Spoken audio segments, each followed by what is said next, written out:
Hey Brent, you, you're, the Zoom cut out. It was just like, Oh shoot. Okay. that'd be Um, funny if yes was just. Hey Brent, have you ever seen Star Wars? Hey Brent, are you excited to talk to another Brent today? so you can express the All different right. you can express different sort of Brent, yeah, ranges did of you go to the emotion. how was your doctor's appointment? Just like, wait, that's not even a yes or no. That's like different now. No, Wait, it is. Brent, did you go to the doctor yesterday? Were the results good? No. You could have No, went. it's still the same. Oh no, actually, You no, go. no, no. I got it. I got it. Here, ask me if were the results. Were the results good? Oh, Oh, yeah, because oh, it's instead of right, you cut off the first syllable or the yeah, first yeah, part. or the first letter. Yeah. Oh, so it's Oh, just no is now oh. yeah, yeah. So here, ask me yes and no questions, and I'll give you my answers, and I'll express myself too through those. Have you ever met a kangaroo?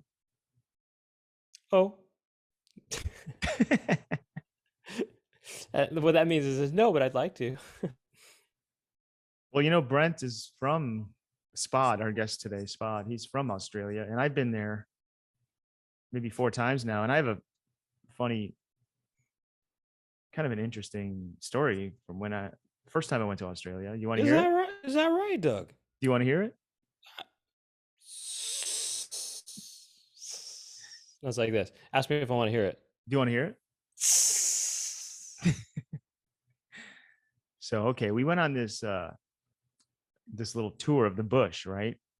The bush, they call the bush what we would call the forest, I guess, or nature. They just call it the bush. Checks out. So we were in the bush, and there's a group of these wallabies and kangaroos, and this one big kangaroo. There, we had a guide, but he was like, "It's okay. They come up to us. They're friendly." And this one came up right up at me with his fist like this. You know what I mean? This is scared.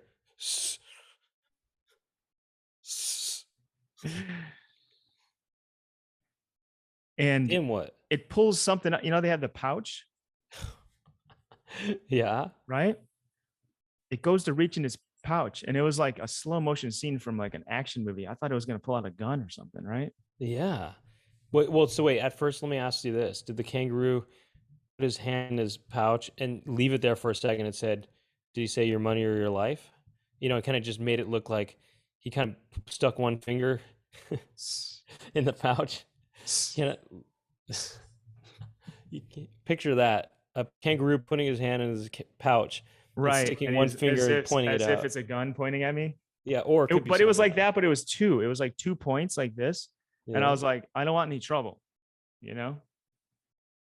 And it pulls out this little bag, this plastic bag, Ah, and you would not believe what what was in the bag. It was Louisville Vegan Jerky, our sponsor. no kidding. Well, What a what are the chances that this kangaroo would have such a thing? You You gotta know, be kidding me. I mean, yeah, it was perfect pepperoni, one of their many flavors at LouisvilleVeganFoods.com. Damn. And I said, "What's going on here, mate?" to the tour guide. And he said, "Oh, he's just being cheeky. This little bugger, he likes Louisville Vegan Foods." I said, "Where did he get such a thing?" He said, "Well, he went to LouisvilleVeganFoods.com and he used the code word Poundcast to get 20% off."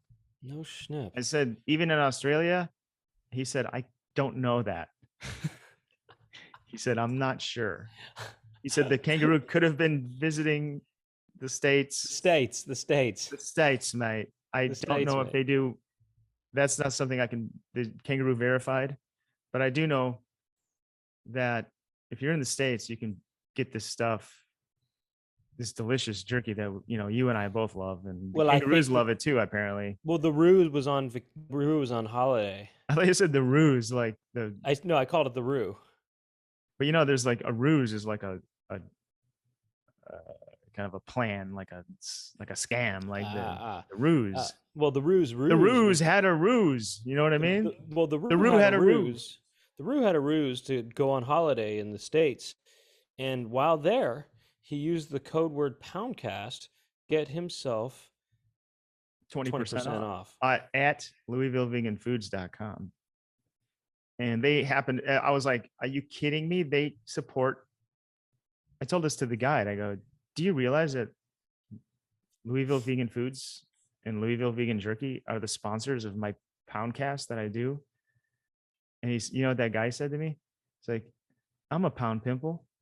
Why don't you get an Australian guest one of these days?" I said, "I've been dying to get SPOD on the show." And he's like, SPOD, he does boys night. I'm like, yeah. He's like, I thought I recognized you from that video. And we cracked a tinny and we got our Eskies out and we hit Bondi with our sunnies. And the Kangaroo came too. And we had a party, it's And pretty sweet. did you talk about how during the party? Did you talk about how the Louisville vegan jerky is bagged in the United States and that it's has a shelf life of 9 months? Did they know that? He didn't know that. Oh, But good. I did tell him that. And he's like, mate, that's great, mate, because he has this Vegemite that he pairs it with. And we paired it. We brought the cultures together that day. We had a Vegemite jerky sandwich. Quick question. Mm-hmm. Vegemite is the sort of veggie version of Marmite, right? Yeah. No, Well, it's the same stuff. what is Marmite made out of? Let me look it up. It's some kind of like yeast or something. So why? Oh, Vegemite is just another word for Marmite. Let's look it up here. It's what is they made out of? Vegemite versus Marmite. What are they made out of? Vegemite must be made out of some kind of veggie. So, okay, the Marmite is a thick, sticky paste made from yeast extract, which is a byproduct of beer brewing. Interesting. Vegemite is also a thick yeast-based spread, but has added spices and vegetable flavors. So yeah, there's the Vegemite in Vegemite. So Marmite is more of the pure paste, whereas Vegemite has added spices and flavors. Interesting. You know what? I've tried them both, and they're both good. I don't know if I've tried Vegemite. I've definitely had Marmite. Yeah, as far as I remember, it's this kind of the same thing. Well, the idea of adding veggies and spices, that sounds kind of good. Yeah, to me. Why not add some spice to it? Add some spice. So anyway, we can get on with the show now.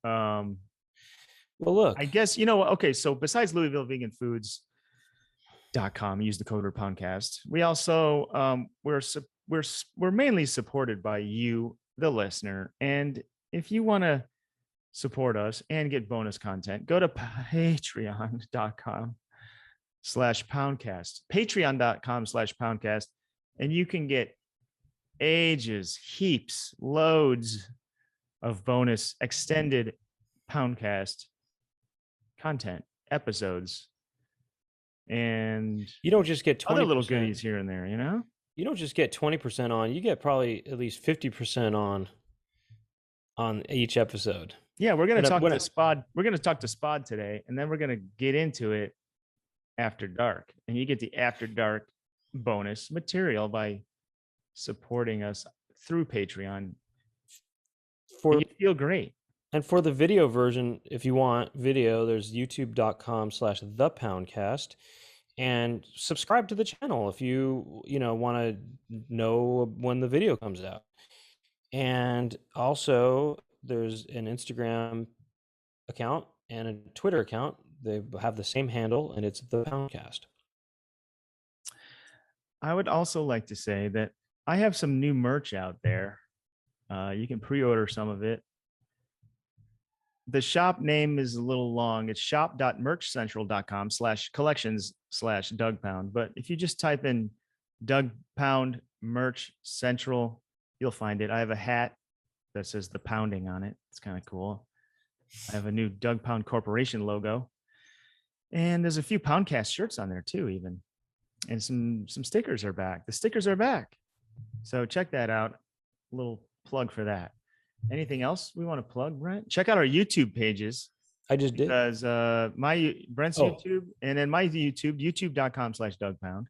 Oh, youtube.com/Brent Weinbach. Yeah. So, and and of course, this will be on there. The youtube.com/the Poundcast, as he said. And I think that's about it for the business part.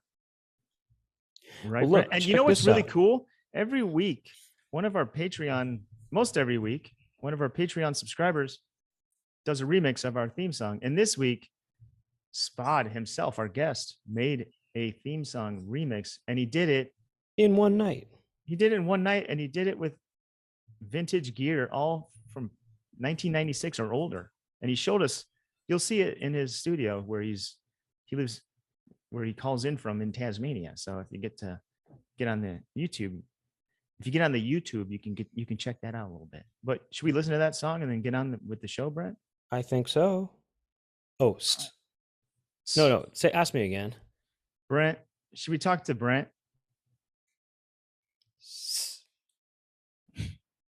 Let's roll SPOD's remix, and then we'll get on with the show.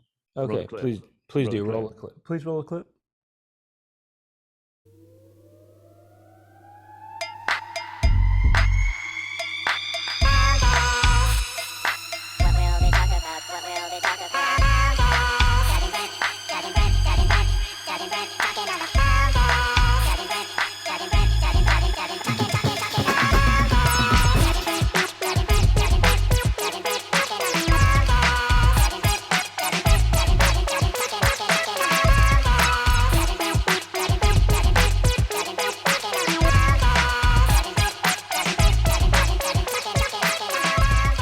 Welcome to Two Brents, One Doug. This is Doug speaking, and we have Brent Weinbach over here, as far as what I can see, and Brent Griffin.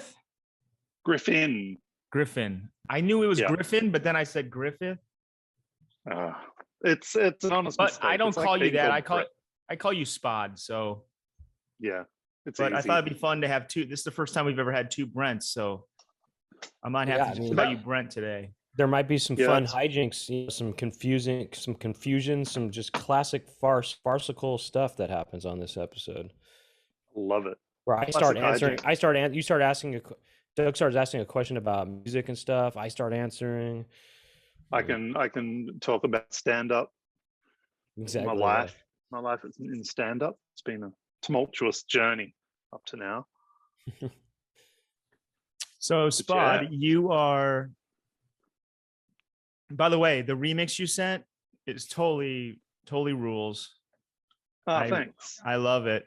And you just cranked that out last night then, huh? Yeah. So I got all the bits that you sent me, and then I ended up just using the last line of the song, and then I bashed it out. I don't know if you can't see it. I did it on this guy. What is that? So it's an EMU SP12. So it's like the first ever kind of sampling workstation, like an MPC, but it's like the one that we did. I don't know. It started off like boom bap, all that New York hip hop stuff. So it's really lo-fi. It's 12-bit, super crunchy, and the magic of it is because the digital technology was so rough back then. When you pitch down, it aliases, so it sounds like it's got these sparkles on it, and it's the best sound in the world.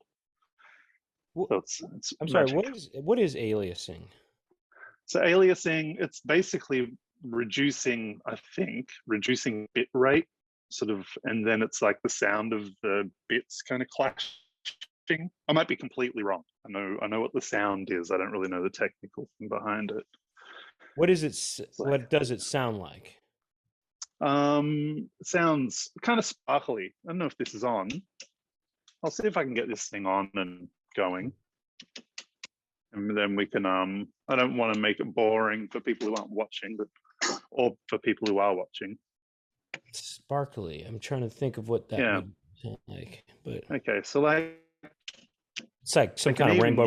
Sounds like some kind of rainbow bright type thing or something. Right, sounds like instead of like here's the 4K me going Brent, and then here's like the 8-bit alias, something like that. It's exactly like that. Yeah, that's pretty much it. So, but I'll figure it out. All right. I'll figure out how to get all this shit working. I've come in pretty hot. Well, let me start from the beginning while that's turning, while all your machines are warming up. Yeah. I think I was doing a few years ago when I was hosting one of my monthly shows. I don't know if it was 2 at Crew or something, but Brendan Walsh was like, "You should get this guy SPOD on. He's going to be in town from Australia. He does this song Boys Night." And I heard the song Boys Night and I was like, "Shit, that's like right up my alley." It's like a song you would make, kind of a song I would make. Like when I heard it, I was like, that's something I would, it's like in my vibe kind of, you know? Yeah. Oh, that's nice. Yeah. So I was like, he's booked. I don't really, I don't need to meet him. Whatever he's going to do, it's on. And you rocked the house that night big time. That was a fun night. Yeah. And the good thing is, if I was complete garbage, then you could have hung that on Brenton and everyone wins, really. Yeah, it's easy to do that, but I didn't have to.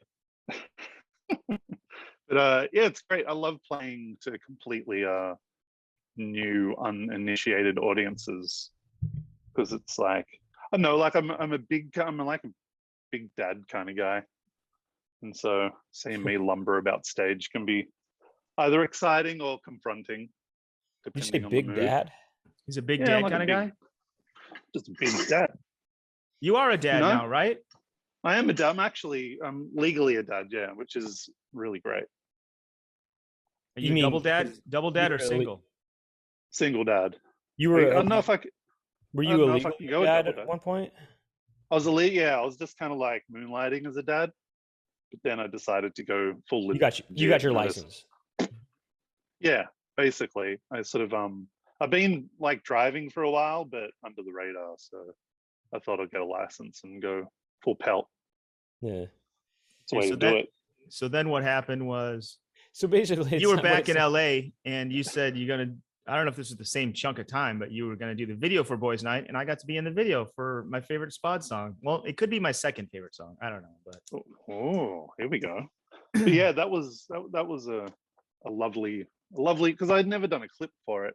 That song I wrote in like 2010, and like I spent this week making this album, which is the album that it didn't end up being on. It was this adult fantasy album, which you're actually on, Doug.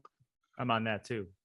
You're on that. So I did that in 2010, and then I was just like, I don't know. So it's a bit sus.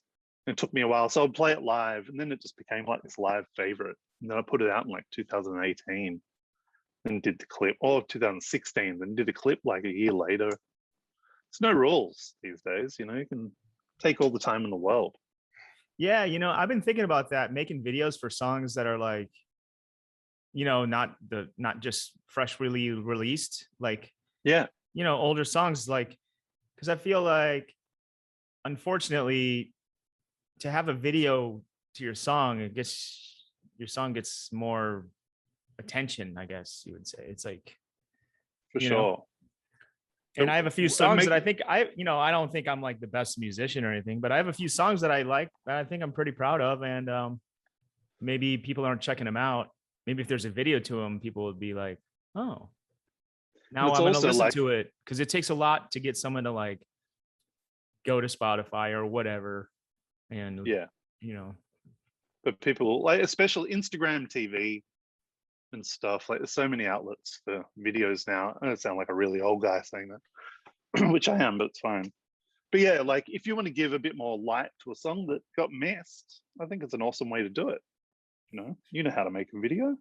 So what you go? Oh, Brent, you had a question.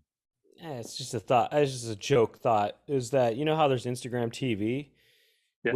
when is Instagram going to come out with Instagram movie theater? You know how there's movie theaters and TV, so it's it's a movie theater experience for Instagram. Just Yeah, think about maybe it. that's like Instagram VR. Maybe it's like See- it's 9 by 16 or whatever. Like vertical. You're in a Yeah. movie theater with a big vertical strip. That's what it is. It's 9 by 16. And yeah, that's right. Yeah, 9 by 16. Yeah, exactly. Instagram. That's they need to take actual movie theaters and make them vertical for like the TikTok era. That's what it is. That's what it What I'm is. talking about. Okay, that's what it is. Imagine You go to a vertical movie IMAX. theater. You go to a movie theater, and it's that vertical rectangle kind of screen, but it's huge. Wow, imagine that. Imagine watching a movie in that format. What a trip. That's what I'm talking about. That'd be great. It's probably gonna happen soon. Somebody will shoot it in portrait mode or whatever. 'Cause Yeah. people have made movies on iPhones. They'll make one that's like that. So Yeah. weird. It's probably already done. Yeah. It's But- it's probably somewhere that we don't know about that only shows TikToks on like an IMAX vertical. It's such a weird format to sort of tell a story, but yeah, I mean, if somebody could implement that in a way that was really effective and made sense, that would be interesting. What if humans start evolving where our eyes go like this? Right, because they're on Instagram so much. that Yeah, the they're on people their who- phone so much. People They're who can't like a flounder, like you're yeah. born like this, like how a flounder, like it's a normal fish, and then it like eventually goes flat, and his eyes like move the other way or something. Is well, that the thing is that people real? would I think that's real. people who can't Instagram becomes so popular and that format becomes so popular that if you can't keep up with it, you die, basically. And that's how the natural selection happens for people to develop their eyes that way. It's pretty close. If you're trying, you So- got to be on that grant. SPOD, you're from Australia, Yes. but you're in Mhm. Tasmania now. Yeah, I've sort of been slowly sliding down the east coast. So I was like in New South Wales, we went to Victoria, then there we're in Tassie now, which is right down the bottom. Why you in Tassie? For the Devils? Well, yeah, just for the Devils. I'm a Devil man, so I love it. Big fan of the Devils. No, a bit of a lifestyle change. Get a bit of space, and we're actually helping. Helping my wife's mum look after a property, which is where this is. This is in an old smokehouse. Actually, you can't see it, but I was it used to going be to a say that smokehouse in the 70s. I was going to say that this looks more like a bar, a restaurant, or a bar or something like that, because it looks, the stuff you have your equipment on looks like a counter that you would go up to get something. It looks like a coffee shop or something almost, Yeah. Well, I make coffee for Well, there you go. myself. Well, There it you is a go. coffee Bit of shop. It's fun. a private coffee shop. Yeah, coffee shop for one. Can I ask bespoke. like, I don't know if I know this, but besides making some of my favorite music and songs, what else do you do? Well, I made music videos. I still make music videos for bands. So I did that, started that in 2010 and sort of lived off that pretty much. And then, so I still do that a bit, but I'm focusing more on music again. And aside from that, I actually have a beef jerky business that I started in 2013. Do you? kidding. So it's do you not vegan, but I started out doing a vegan jerky, but I Really? did an eggplant jerky. Oh, which was a hit. I've never seen that before. That's wild. Yeah, it was really good, but it was I was doing it all by myself at the time, and it was really labor intensive and expensive to make because eggplant's all water, and you take the water out of it, and you'd get 30 kilos of eggplant and make 1 kilo of jerky out of it. But the product was good, so I want to And now do you're that just going again. You're going straight beef now. Yeah, just been doing beef for years, but it's all grass fed and all ethically sourced and stuff. But it's And do you it's smoke still it in something you smoke it in that house you're in right here, or what? No, I still have my kitchen in New South Wales. When But, you say New South Wales, are you talking? I mean, that's a whole like giant state. So yeah, well, like, yeah, where? I could say that, you know, I was doing it in West Gosford, but that's No, then not. I would know what you're talking about. Oh, okay, cool. No, Yeah, I well, don't. I don't know. it's all that's in Australia. You don't have to know any more than that. Yeah, West Okay. Gosford. It's like the armpit of Sydney. It's great. So I was like in the back of a butcher shop for 6 years, and it was harrowing. Getting up at like 4 a.m. or 11 p.m. because I'd have to be in there when they were in there, and they had these. Oh, this is hurts to even say. It haunts me, but they had these white hoodies, and on the back it just said "Eat, sleep, cut meat." And I just found that the most repulsive thing. And the guy who ran it had like, as like, you know, like on your phone, right? Like, what have I got on mine? Like my daughter, right? Like you can't really see, but you got a photo of something that's nice on your phone. He had a photo of a girl laying back, like spreading her vagina in the as his, butcher shop. yeah, like as his everyday background for his phone. Like this guy was an Oh, absolute maniac. The scariest dude I've ever met. No pants on this No woman. pants, complete, pants. like a full-on fleshy porn. And like Maybe I'll it be was in there at like maybe 2 a.m. and I'll like see that on the counter, and like I remember seeing that on the counter, and then his wife called, and like her photo came up, like her name and stuff. And I was just like, this is a fucking weird life to live. what if that was his Oh. wife? maybe Well, it was yeah, sorry. He's I like, was oh, judging you too like harshly. the photo of my missus? I see you're looking at. You're always know. looking at my missus. What is it about my missus that you find I interesting? thought of a joke, I but it's don't know. probably not right. Yeah. Let's hear it, Brent. Come on, Well, man. I was just thinking he cuts beef and stuff, right? He was a butcher, right? He eats, he sleeps, he cuts meat. Right. And so maybe the picture wasn't there for sexual reasons, but just to sort of motivate him visually about sort of, you The know, ultimate cut, or Yeah, something it's like the that. ultimate You know, cut. I don't know. People something. I don't know. Well- I don't really want to fully go there, to be honest. So. well, look, if the But guy, like, if yeah. if you're saying that perhaps butchers are psychos, well, maybe that This guy, one was. maybe what this I'm one saying, was. Well, what Oh. I'm saying, I have a new thought is that maybe we need butchers, because if he wasn't a butcher, maybe he needed to get his fix by cutting meat by, one way or the other. He's gonna take it out on a human, He needs not to see that him, but gash. maybe somebody, and they need to. We He's need these addicted to jobs to keep gashes. serial killers busy doing something with. I honestly meat. think I think there's a part of that. Like there's a real primal need to well, kill stuff. And this dude, like his fingers are like this thick, like just that dude who looks like he the looks rock like monster out of he has- Labyrinth. his feet, his hands are, or his fingers are meat. Yeah, basically. Actually, just we're like, all meat, I guess. well, yeah, we're just beef balls. But big deal. by the way, just to clarify, what I mean is that sometimes people in a crude way will refer to vaginas as meat or something like that, or roast beef or something like that.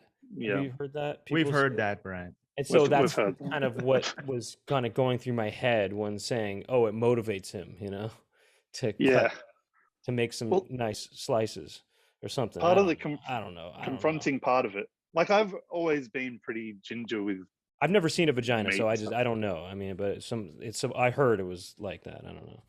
Yeah, same. I've only seen that photo of his wife's vagina. That's Yeah, where it I've only ends. heard of the photo. That's my only reference point.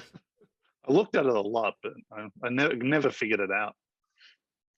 But the confronting part of it was like you're in this butcher shop, and yeah, like there is blood and stuff everywhere, and it's like 2 a.m, and then you see that photo, and it is like it was like, yeah, I know, like it's a mental game. I think it was like a psych out to take the weak men out of the cut pit, whatever you call it. Anyway, I don't want to talk about that. It's harrowing history. But I made an incredible product in there. And you're still making that. And I'm still making it. So yeah, What's it I called? set up my own Griffin Jerky. Oh, it's your own name, namesake. Yeah. And are you Money. everywhere? Are you in all the stores? Yeah. Like in Sydney, we're pretty heavily stocked, but with the lockdown and stuff, it's been pretty tough. because that's my main sales place. But yeah, sell online, sell everywhere. So you guys are locked down again? It goes well. Yeah. So we've been pretty quick to lock down. So we haven't really had many cases in Australia, but we've had a blow up because we've got a government in New South Wales, the state. They're pretty hopeless, and they've I don't want to get too into it. It's pretty boring, but Victoria have like a Liberal government, which means not Liberal, it's a Labor government. So it's the non-Conservative party. And they'll do quick lockdowns, 7 days, contain the virus, will be gone, and then everyone goes back to normal. And they did it really hard at the beginning. Like, you know, it was super hard for everyone to live there, but they reaped the benefits of it. New South Wales never had any cases really, so they were living the high life. Now they've been hit with this new Delta strain. And because they're like a conservative government, they don't want to be seen doing what Victoria did because they were so critical of them. And now it's kind of getting out of control because they didn't lock down and shut it all down quickly enough. So yeah, that's getting pretty crazy now. So Sydney's in a full lockdown now. And then you made a song you have a new song called Lockdown. Yeah, pick up your penis, you know, incredible tips on how to deal with the lockdown. And I watched your video on how you made that song. That was pretty cool too. You made it with all cool. pre 1996 gear. Yeah. So everything I do music on ends at about 95, 96 is like the newest, aside from the computer that I mix the final thing down onto. It's all just super old. I don't know what my obsession with old gear is, but it's a sickness. Do you feel it makes the music sound old? Okay. Well, I think it gives it. For me, it's like you're operating. It's like time travel almost. You're operating by a different rule set, which I find really interesting, and you're bound by the limits of that technology. So if you do something that sounds really modern and fresh with it, it's in a different kind of way. Like I don't even know what is modern and fresh. I'm pretty shut off, but it's like, I don't know, things that come out of it feel quite unique, and it's a struggle to get anything. So it makes it simplify, because I'd be on a computer and I just couldn't control myself, and I'd get like 130 tracks, ridiculous edits, and it made no sense. It didn't make the song any better. So I thought, distill it down to the important parts, use all this equipment that I love the sound and the workflow of. It's much more limited. Record down to tape, and then what comes out at the end is like this more unpolished, I think like a kind of vibrant thing. It tends to have a bit more life to it, and it's just a lot more fun to do. It sounds a lot like why I like old video game music from the 80s and early 90s, because the limitations that were there at the time made the composers create this kind of music that to me sounds like its own genre of music. It sounds like nothing else. And then as you get into later video game music, when there's more freedom, it starts to sound more like anything else, you know, or it doesn't have as unique of a, even as a genre, doesn't have as unique of a sound. Anyway, it sounds kind of really similar to that. Yeah, it's like I grew up on the Commodore 64, which is like a computer that played video games basically that everyone in Australia had. And the chip in that, the SID chip, is pretty renowned as being a pretty unique, cool sound. And the music that they composed on that chip, technically it only had 3 channels in the chip. But they would find smart ways of splitting it into snares and hi-hats and stuff. That's right, yeah. So they were like pushing it, and it was like the highest technology they had. So it wasn't even a limitation to them, but it was capping them on what they could do. And what they got out of it seems a lot more impressive and exciting than like if they could just record audio, you know. The sound of that chip is ridiculous. Yeah, I think there's definitely something to limitations, because I'm the same way. When there's like a million plugins and a million different sounds, you kind of just get stuck in the weeds of like making choices. If there's less choices to make, then it makes it easier to like make something. Yeah. You know It streamlines your ideas and also streamlines your options. So you're not sort of like, oh, I wonder what that would sound like if I put it through a reverb and a delay and 40 delays and a flanger, then bust that into something else, which you can get trapped into here as well. You just have to physically do it. So you have to kind of be a bit more committed to try it, because you've got to patch things and pull chords out, and it just makes you think a bit heavier on what you're doing, which can be annoying. Like sometimes I just wish I could just chop a bit of audio and like repeat it and put it wherever you want. But you just go, all right, well, you take that, you sample it in, you trim it up, and then you've got to play it in, basically, because I do all my sequencing on like the MPC 3000, which is like what Dre did the Chronic on and stuff. Do So you it's like control? 95. Do you control the SP? What number is the SP? SP12. Do you control the SP12 with the 12 with the Akai? Yeah. So basically, if you I'll get a little nerdy on it. So the Akai sends clock out to my whole studio, which basically, like, if you don't do music stuff, it's basically like it's a clock. It keeps time of all your gear. So it sends a clock out to the SP12. So if I press play on the MPC 3000, the SP12 will play at the same tempo, and then I can select tracks on the MPC and then control pretty much any piece of gear in my studio from it. Yeah, I've been getting into that. I was trying to look for my MIDI cable, but yeah, it's just MIDI. When you plug them together, they just sync up. It's really cool.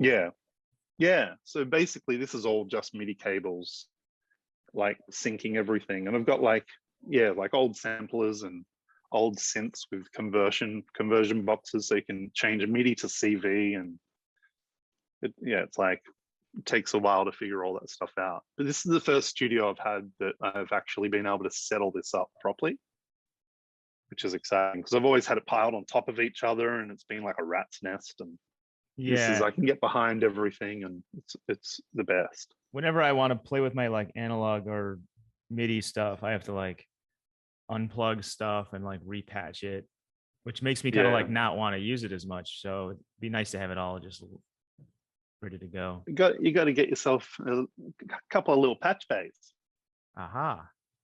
You get them in America for like $60. You plug all your gear into the back of it. You run all your outputs on the top, all the inputs down the bottom, and then you can basically route anything to anything really quick.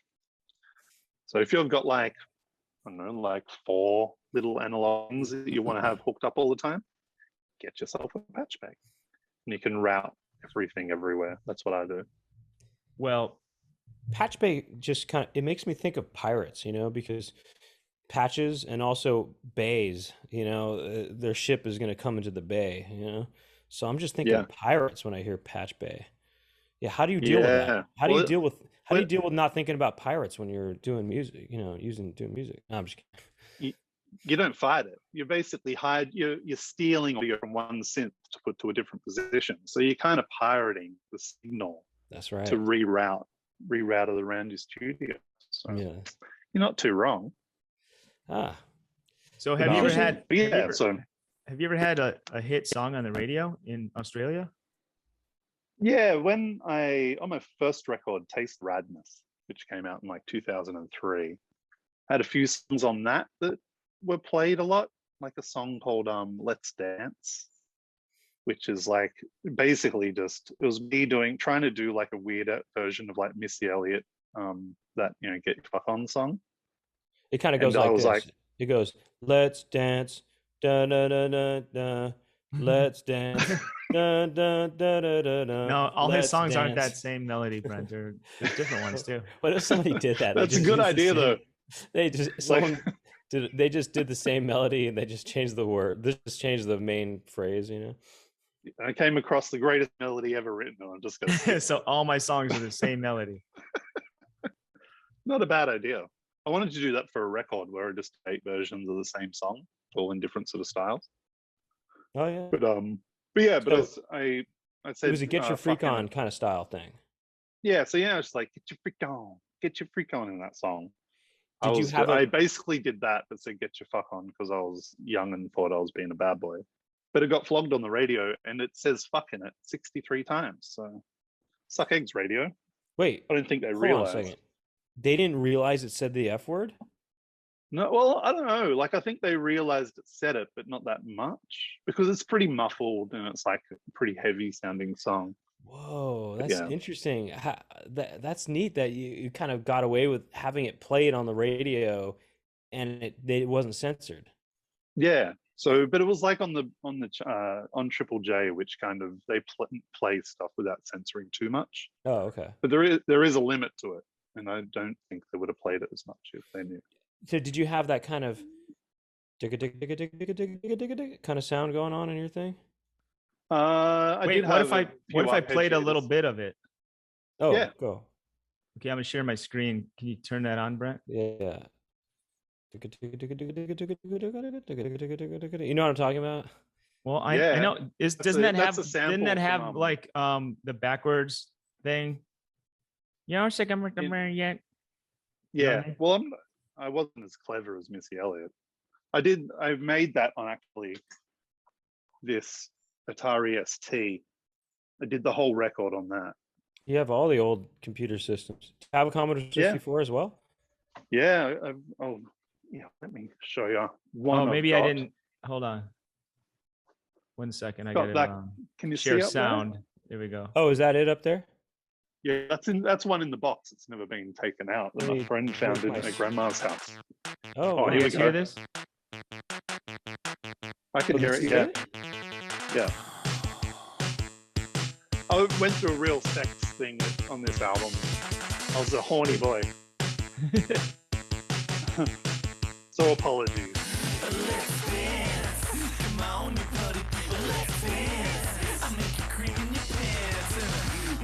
Horny.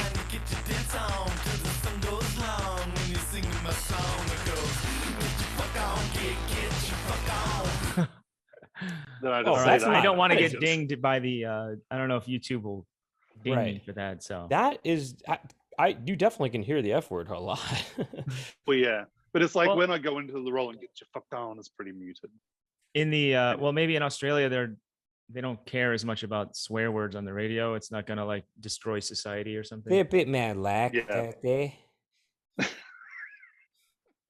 Yeah, yeah. Pretty much. But yeah, we're bad boys down here. We don't give a hoot. How Well, did you you know, it's how did funny. you start making music? Let's start from the beginning. Can I just interject real quick Yeah. before we course. get to that? Just about Australia being, I don't know, more accepting of that stuff. I went to the Coca-Cola Museum in Atlanta, Georgia once, and there was a room where you could taste all these different sodas that they, I guess, own from different parts of the country. And while you're in there on the TV screen, there were commercials for Coca-Cola playing from different parts of the world. And the one from Australia was very sexy, sexual, just showing a lot of skin. And I Yeah. guess my impression of Australia at that point, this was in the, I don't know, I forgot when I went, maybe it was the early 90s or something. I made me think, oh, Australia is a very liberated sort of place when it comes to stuff like that, or not as censoring as other places. So that all kind of checks out, is what I'm saying. Yeah, especially like in the 80s and 90s, we had a real sort of horny, beachy vibe, real bikini clad kind of vibe. You had a real Before- they had a real Paul Hogan kind of sexual vibe, you know. Yeah, until yeah, they found out that everyone here is gross and racist. Oh, is Paul Hogan like that? I don't know if Paul Hogan's like that. There's a lot of ugliness to Australia, but like anyway, like America, and let's not get into that. Let's get into some fun stuff. Let's get into how you keep get it horny. started. Let's get Yeah. let's how did you start getting horny? All right. So the first time I got horny was I found a porno mag in a cave in the bush. I Where? can remember it clearly. In the bush, like the forest. Dude, what It is up sounds- with that? Because I think we're about this in the same age range. And like when I was a kid, we used to find Playboys in the woods too. Like, dude, Yeah, right. that's where we had to go. Yeah, you go to the bush Yeah. and you find the cave that everyone talks about. And when you find it, it's like stumbling across an Aztec ruin. And you're like, I think this is the cave, and you can tell because it's like a branch up on it. And you're like, some teenagers put that up. And you all get in there and you find the magazines, and they're all damp, and you go, oh, I don't know, it must have rained. And then you all sit around and flick through the mag, and you hope the big guys don't come and bash you. It's amazing. You know how like, yeah, the pages are sticky and stuff. Yeah. Like it's as if people are like jizzing on the magazine or something. But Yeah. like, would they want to do that to their magazine? Wouldn't the magazine kind of be up, like out of the shooting area? You know what I mean? Like, it seems like that it's just got to be rain. I'm gonna say that most of the time, if you ran a DNA test, you're not gonna find semen. Yeah, rain condensation. That's what it is. Yeah. Yes, Brent. Well, you know how some people, they like to ejaculate onto a person. Maybe they think that about the picture it gives them this sort of feeling of ejaculating onto a person, and then also maybe they think, well, I'm not going to have this forever. This is it's a magazine that you use, and then when you're done using, you throw away and you get a new one. But it's like maybe toilet paper. Yeah, exactly. It's like toilet paper. Like, exactly. You're kind of using it to sort of, clean up your mess with, in a way, in a kind of titillating fashion. But also, maybe they're also thinking, well, you know what? I'm not going to just throw this away. I'll leave it for some kids to find, I guess. Yeah. I mean, I'm done with it. Now a kid can find it. It's used.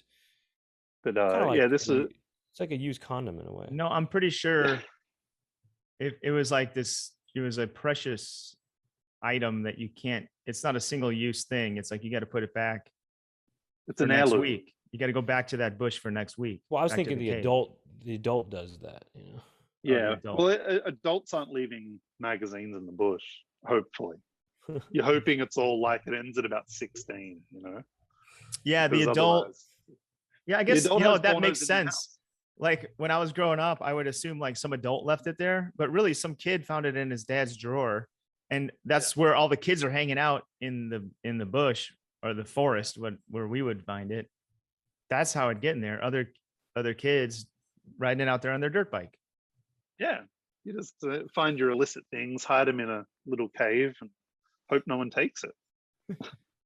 And we out the front of this cave. Don't know why I remember this so clearly, but we all, I try and remember back to what drove us to do this, aside from this is kind of what 13-year-old boys do. Well, it wouldn't have even been that, but anyway, there was a lot of clay around. So we made like a 3-foot high penis out the front of the cave. And we would have spent, I can remember it like it was getting dark and we're like, we better go. But we would have spent like 4 hours making this clay penis out the front of the cave. And it was there for ages. Like we would go past, have a look, it just stayed there forever. And I just want to know what other people who weren't involved in the making of the penis would have thought about finding the penis. And I wonder if it's still there to this day. Maybe they're we're gonna stay away from this cave, I guess. It's kind of a bad omen or something. And is the penis sticky now? I reckon it would be rock hard now. I'd like to think it's you couldn't move it if you tried. It's probably in a museum somewhere. There's early 80s art. Anyway, don't know why I remember that. That's neat. That's a cool monument. Yeah. A monument to horny boys. Maybe it'll be there for thousands of years and people will think somebody will stumble upon it, Yeah, they say they'll be uncovering the secrets of our. Say it again. They'll be uncovering all the secrets of our civilization, and that'll just like rise from the ashes like a monolith. It would be funny for tour guides to use the phrase "horny boys" in a very professional way. So this was an old monument from some horny boys that from probably the early 1980s, and it's still here after all these years. And the horny boys would later go on to ejaculate into magazines and hide them in the bushes. I don't know, it's an archaeological dig and to find sort of remnants of horny boy civilization. Well, that's it. It's not an easy thing to find. Would you recommend horny boys out there? Would you recommend people or to someone who's interested to move to Australia? I would, yeah. Oh, yeah. I guess so. It depends on what you want out of life, I guess. Like these days, I think being in Tasmania is good for like the harrowing years we have ahead.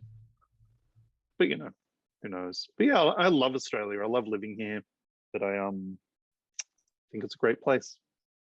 Is But Tasmania you know, is Tasmania a whole nother country, or is it just like a state off of the Australia? it's a state that's just separated by water, so it's an island off an island. So it's like your Hawaii. Yeah, basically. But I don't know how close Hawaii is. We're only like an hour from Melbourne. I know. I'm just. Hawaii is a lot It further doesn't from really. It's not the same. It's cold Hawaii. What are It's the very cold. what are the downsides and the upsides of living down under?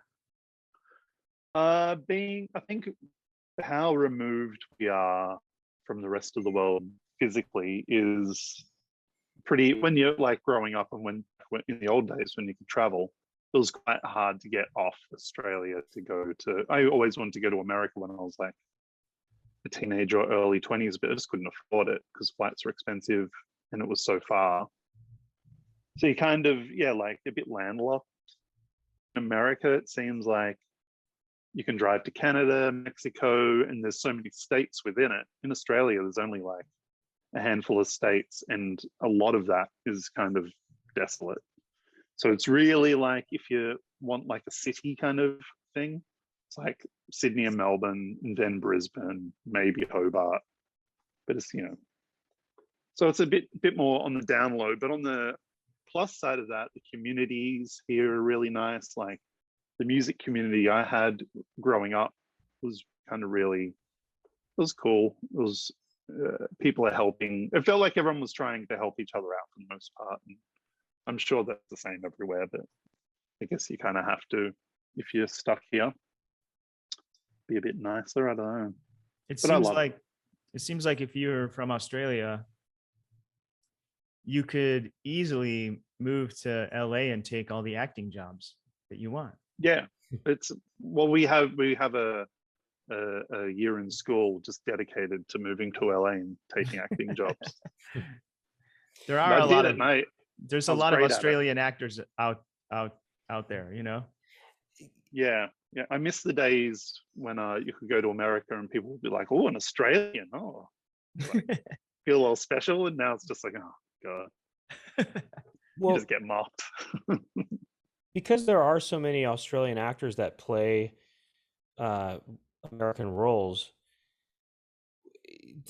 is it easy for Australians to do American accents? And if so, can you do one? Do you want me to try? Well, Yeah. well, first of all, is it easy for you to do an American accent? And have you ever tried to? I used to do it all the time with a friend. We used to always we'll pretend we're English all the time, and then we'll pretend we're American all the time, just as a joke. Yeah. What does that sound like? And I kind of remember going like, "Oh, I think this would sound all right," but I've never done it in front of an American, and I haven't probably done it in 10 years, so I don't know. But so this is terrifying, but I'm going to try it. What should I say? Say, I went down to the. I don't know. Even saying it in my head is say, hey guys, we're gonna go to AM/PM and get a 32 ouncer. You want anything? Hey guys, we're gonna go to AM/PM to get like 32 ouncer. Are you guys down or a bit of practice? I can still hear. Any of you guys want to go down to Venice Beach to like, I don't know, I want to practice my backside tail slides and want to go on the curbs down there. Curbs. That's curbs. I'm gonna work on this. Say, hey bro, do you want to go do some frontside board slides and some curbs? Hey, even as I'm going to say it, it sounds like shit. Hey bro, do you want to go down and do some frontside curb slides on some curbs? I sound. I don't know if I'm nailing it. But you must have, Did you grow up skating? Because I see your wonderful collection up there. I'm looking at it. I think I see a Steve Caballero. I see Neil Blender. I see Mark Gonzalez. Yeah. What Got else a is up bunch of there? Gons. Got a bunch of old Gons blind boards, a couple of crooked boards. Yes, look, I'll give you a little run. So yeah, I grew up skating in the 80s. It's all back to front, so it's hard to. The Chris Miller, that heated wheel is Neil Blender's current company, which is cool. And Wait, then, what is his current company? Heated wheel. He makes these. Have you seen these things? Polarizers? I know he makes those, but I didn't know he had another, like a regular board company. Yeah, so it's the same company, Heated Wheel, but he made like vert boards and stuff. So that's a vert board he made. And I just couldn't bring myself to bloody write it. And he also wrote my name on the top of it. And so as you can see, like a massive dork, I've left a bit of plastic that he wrote on top of it, which is super embarrassing to say out loud. But yeah, I got a Tommy Guerrero. That's an actual one from the 80s that I won. Do you know about skateboard raffles? No, what's that? Oh, no, I don't want to ruin your life, Doug. But on Facebook, there's these groups. There's one called The Sharks, I think, in America. And they basically get old skateboards and they raffle them off. So you can buy a ticket for $10. 30 people without, however many people versus the price they want to get for the board. And then you can win boards. And a bunch of these I won for $10. And like old blind board, more Honzas and stuff. So yeah, a lot of them are reissues and stuff, but Tommy's real. And I love old skateboards. This is my newest skateboard I'm going to set up, which is like a Gons Beamer. Oh yeah. Does it have the cutouts on the wheel well? Yeah. So it's got wheel wells in these big routed areas to make it lighter. So it's the same weight as a normal board, but it's like 11 inches wide. Damn. And it's got this, I don't know if you can see it, but it's got a beam through it. See? It's got a what? A beam, they call it. That's why it's called a beamer. So it's like, see in the concave, there's a dip in the middle. I can see it. It's set up so when you put your trucks on, you get a bit more clearance because they're such wide boards. Got it. That's interesting. I thought when you said beam, I thought you said vein, and I thought it does look like there's a vein in it though too. Yeah, the way that it's raised. It's got the main vein. Well, let's kick it back. Let's roll back the time machine. When did you get into like making music? Boring interview question number one, but I want to know. No, it was when I heard Ween for the first time. Oh. So like me and my friend, we heard Bushaloo Daisies on the radio. This like would have been 93 or 4 or whatever. 93, I think. And me and my friend called each other and we were calling it, like I called my friend and I was like, did you hear that song? Like back when everyone would just have the radio on. He's like, yeah, what the hell was that? And we're like, well, I don't know. So we had to go find out, went to the record shop. Said, oh, we heard this Daisies song on the radio. And like, oh, Wayne, we bought the CD. We went home. Me and my friend just got obsessed with it. And then we thought, it sounds like we could do it. Which at that point, it was like off the back of hair metal. I was a massive hip hop fan and rock fan, but the recording and production of that seemed completely out of my capabilities. But Wayne sounded like anyone could do it because it was just on a 4-track. It was all sounded pretty rough. But what I came to learn is they're incredible songwriters and real great musicians, and that kind of helps. But I struggled along for a while. So me and my friend, we were, like moved in with each other and bought a 4-track and bought a drum machine and wrote ridiculous amounts of songs. Like here are some of the tapes. Wow. We did. And it's really nice because it's like a almost like a diary of my life through the 90s. When you go through the tapes, they're completely embarrassing to listen to. You got to release the tapes. Release the tapes, man. I don't know. Maybe. I don't know if anyone wants that. They're pretty fucked. It's fun to listen to. It's fun. I love listening to like homemade 4-track songs, like. Yeah. But I know I It's have like, my own stack of tapes from when I had a 4-track. And yeah, yeah, it's like not listenable really. it's scary to think anyone, like, we released tapes back then. I had like a tape record label called Star Destroyer Recordings because I was a massive Star Wars nerd. And we would sell tapes and stuff and leave like little zines in record shops because I was a little freak. I would sneak into the shop and like just go over and like pick up a magazine and then put down my pile and like walk out. Like, because I didn't want them, I was too embarrassed to ask them if I could put my zines in there and stuff. Did you ever get busted? I got, yeah, like I remember doing it at Waterfront Records once. As I was walking out, they went, "Oh, see you next time."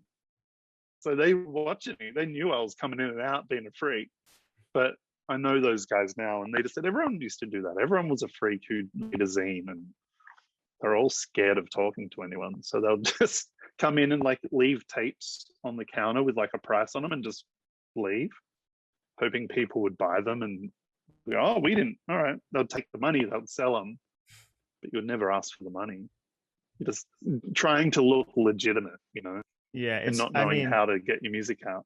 it is hard to not sound like an old fart and say like the good old days of having to go to a record store and like the fun it, you know, it's kind of like discovering music that way, like on your own, where now it's just like all on a computer, like at your desk, anything you Yeah. want.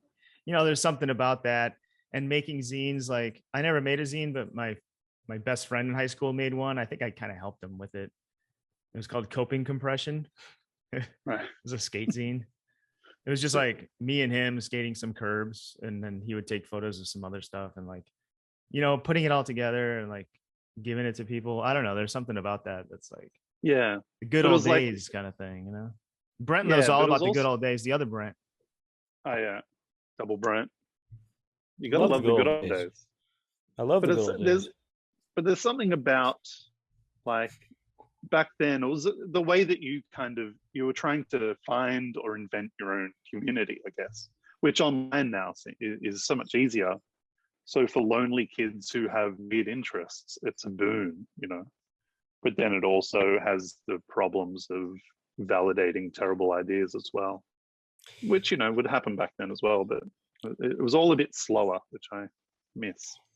And to be fair, it does take some work to explore obscure music on even on the internet. You know, you do have to sort of delve into it and do research Yeah. still. It just makes it it's more convenient than the old days, but you still have to sort of apply yourself and Yeah. Well, it's seek like it still out. exciting to find something new and weird and interesting. And it's harder than ever to find, really. Because back then it was like, "Oh, you like Ween? Oh, here's a Beck record." And you're like, "What? That's incredible. Oh, you like Beck? Here's Cake. Oh, that's not so good. Oh, here's," you know, like you just kind of made your way through, like, you know, I found the Frogs through buying a Ween CD. And I love the Frogs through the 90s. But these days, I don't imagine they'll go down so well. Pretty rough. Do you know the Frogs? I saw them live once, What? but I wasn't a That's fan. amazing. It was like, I think my friends were going and I was like, I'll check out the Frogs. I think they were from Milwaukee, but Yeah.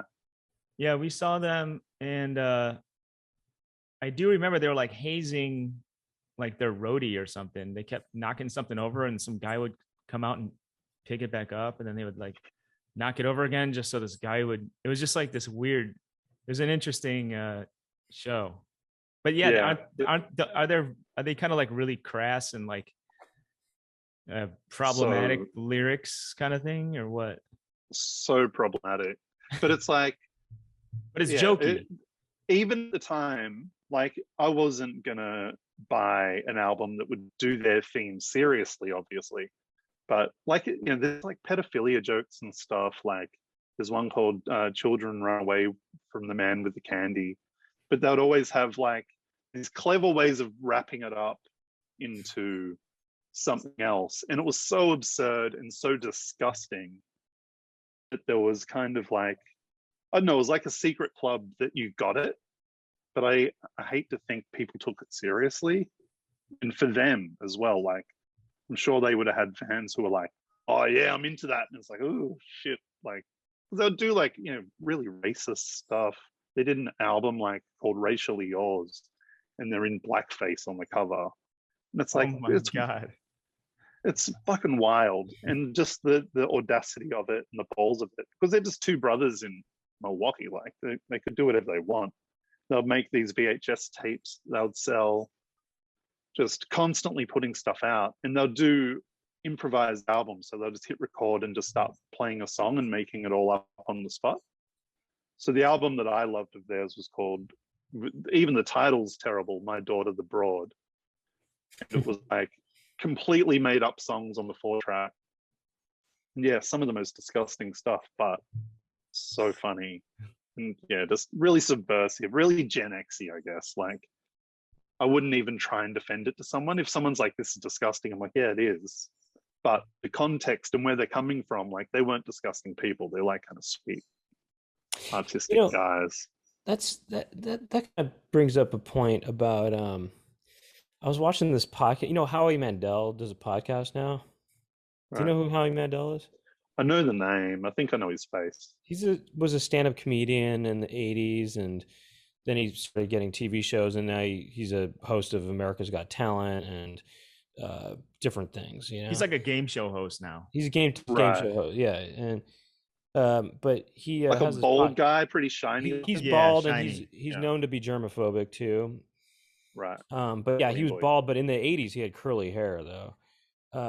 But anyway, he was talking about how, you know, about offensive material and people getting sensitive about that. And he was just talking about how, you know, the reason when something was inappropriate, that was why it was funny, is because it's inappropriate. That's why it's funny.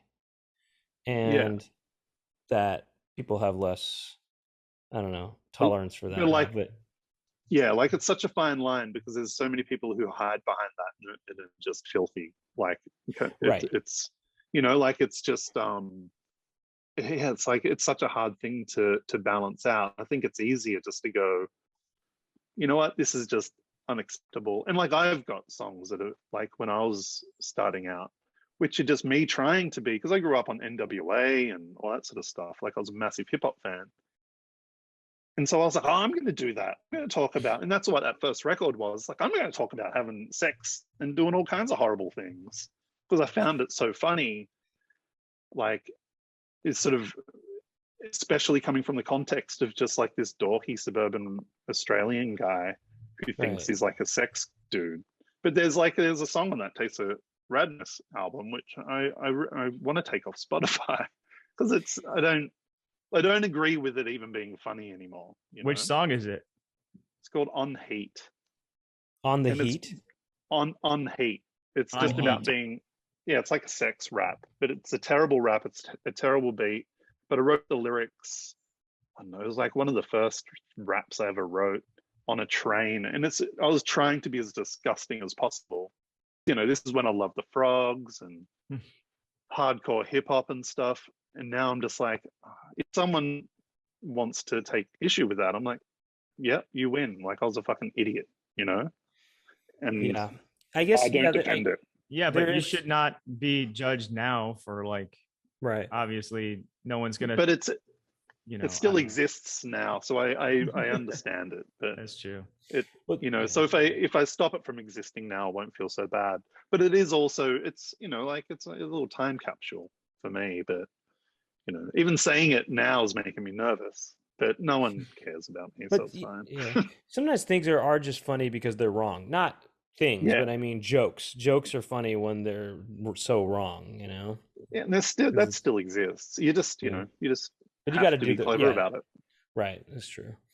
Because I spent years, like, I had backup dancers, like it's two girls who danced with me. And our whole thing was to try and pretend we're like a huge R&B band or a huge hip hop band in a pub to 50 people. Like, we just found that super funny. And also, like, working really hard on like a really exquisite kind of production, really involved production, was ridiculous.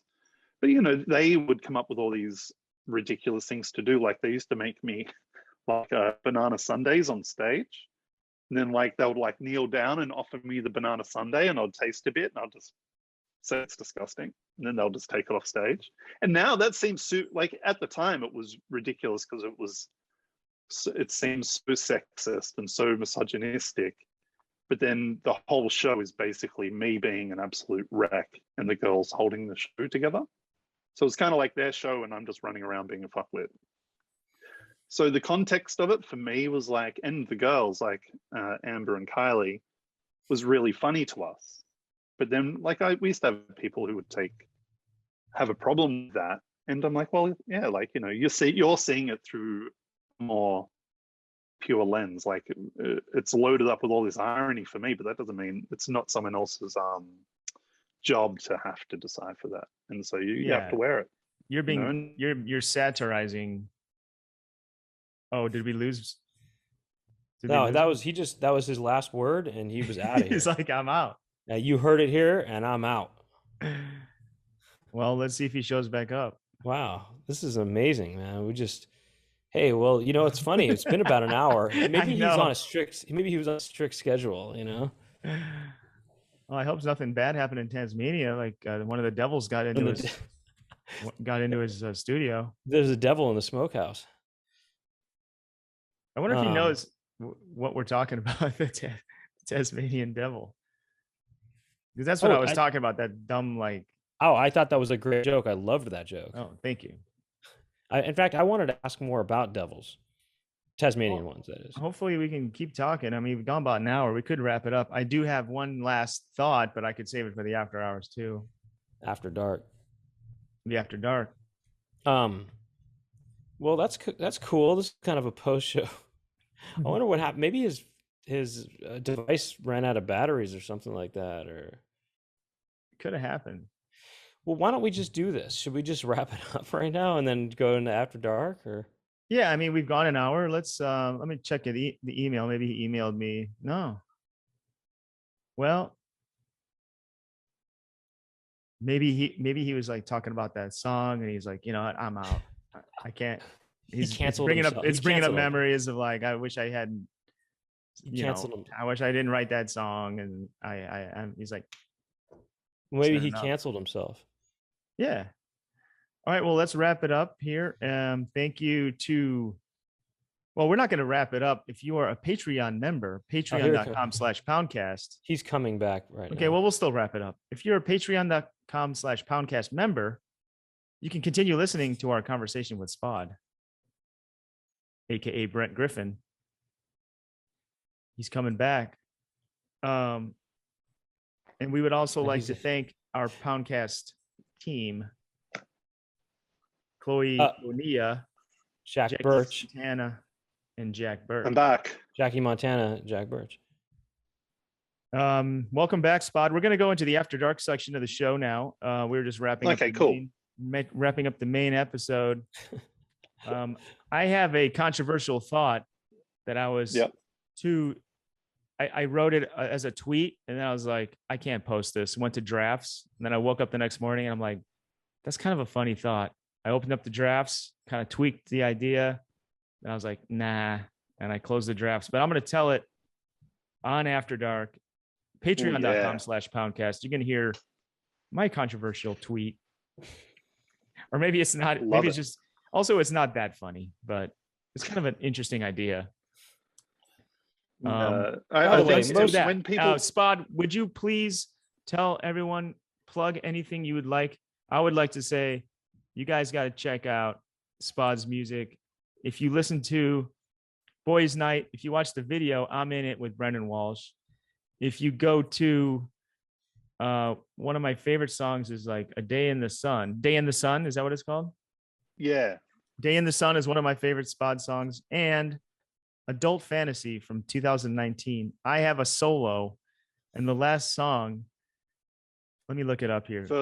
It's 46 minutes long. So he does a song, and then he has guest soloists, and the song is 46 minutes long of mostly solos. And my solo is first. So what do you do? Do you play your butt cheeks, or what do you? I did a butt cheek solo. That's right. It was an incredible solo, and I'm still working. I don't move fast, but I'm still working on a music video for that entire song. And I shot my So- part in Utah, my music video for my solo. Yeah, so you've Thank you for contributed footage. a lot, and I thank you. But I still haven't got that out. But yeah, like it was like who else is on that? There's a lot. Brendan's on that. Ariel Pink is on there apparently. Yeah, I don't know. That hasn't aged too well, but that's all right. I do have video of him doing his, like, basically he just mashes a Casio keyboard. His solo is just like, grr. It's just like one note, right? But he has a video of him doing it. Yeah, and he's got no pants on, and you can see his penis, and he's squatting over a keyboard. And Oh, just for mashes it. real? Yeah, That's wild. I said, because he came to a show and he was like, oh, asked someone for me to get in touch with him, so we're chatting a bit. I said, oh, would you do a solo for this song? And he sent me that, and I went, okay, I'll leave you alone. I'm sorry. I know if he was angry that I asked or not. Did he? Was it revealed that he is truly Ariel Pink, or? Yeah, well, I've got the video. Yeah. So it is pink. You can see him. So it is pink. Okay, got it. Yes, it's incredibly pink. It's a bit too pink. Okay, well, SPOD, before we go after dark, please let the listeners and viewers know where to find you if you want to plug anything. Yeah, well, Instagram, SPOD Zone, all that stuff. Like if you SPOD Google Zone. I think you SPOD cut out SPOD Zone on Instagram. Yeah, that's Yeah, kind yeah. of like the main place. But I have a song called Lockdown, which is out. I've got a video of it. I've got a making of video of it. On Instagram TV, it's got like 120,000 views, which is exciting. Yeah, it's good. It's like a 90s jungle kind of song, which I don't really. I do different things. Oh, So and if you you hear did one thing and you don't like it, I might do something you like. You did a remix for you're on the March of the Ding Dings remixes. That's right. Yeah, I did like Yeah. a hardcore acid. I said, kind can of you do an remix. acid version? And you did. You nailed it. Yeah. So thank I you. was like, can I please? And then I realized it goes for like an hour. It goes for like 8 minutes or something. That's how it's supposed to be. I was in the vibe. I was thinking, if I was on ecstasy, I wouldn't want this to end. Yeah. Yeah. Well, thank you. Gotta get in headspace. Thank you, Brent, and thank you, Brent. And we're gonna keep talking on After Dark, and we'll see you there. Otherwise, we'll see you next Peace. week. Peace. Thanks for having me. Cheers.